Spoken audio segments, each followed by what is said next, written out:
Hello, કેમ છો? રૂટીનમાં પણ આપણે આ 3 શબ્દો સાંભળતા હોઈએ છીએ. પ્રકૃતિ માટેના વાત, પિત્ત અને કફ, રાઈટ? તો એમાંની પિત્તની વાત કરીએ કે જેને જઠરાગ્નિ કે એસિડ કહેવામાં આવે છે.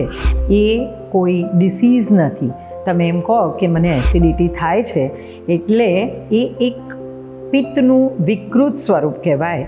પણ એ પહેલાં સાચો જે પિત્ત છે એ તમારા જીવન માટે, તમારા ખોરાકના પાચન માટે, તમારી ત્વચાની કાંતિ માટે અને આંખોની રોશની માટે, આ બધા માટે પિત્ત જરૂરી છે.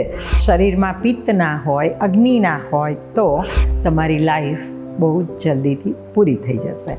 કારણ કે ખોરાકનું પાચન નહીં થાય, ન્યુટ્રિશન નહીં મળે અને પોષણ નહીં મળે તો તમને શરીરમાં કોઈ પણ જાતની એનર્જી રહેશે જ નહીં.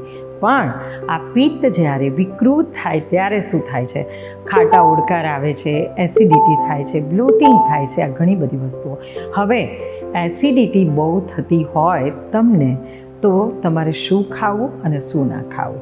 ના ખાવા માટે આપણને ખબર છે કે તીખા, તળેલા, ખાટા અને બહુ જ વાસી એવા ખોરાક ખાવા જોઈએ નહીં.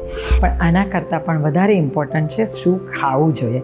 જે ખાવાથી તમારો પિત્ત શાંત રહે છે, વધતો નથી, જેટલો જરૂરી છે એટલો જ રહે છે. તો એના માટે ઠંડા પદાર્થ જેમ કે દૂધ, કાકડી, ગુલકંદ, નાળિયેર, આવા પદાર્થ કે જે તમારા પિત્તનું શમન કરે છે એનો ઉપયોગ વધુ કરવો જોઈએ.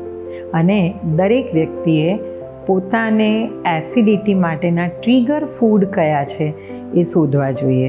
ક્યારેક કોઈને ફુદીનાથી એટલે કે મિન્ટથી એસિડિટીમાં રાહત થાય છે, પેટમાં બ્લોટિંગમાં, ગેસમાં રાહત થાય છે, જ્યારે કેટલાક લોકોને એનાથી પિત્ત અથવા તો રિફ્લક્સ વધે છે.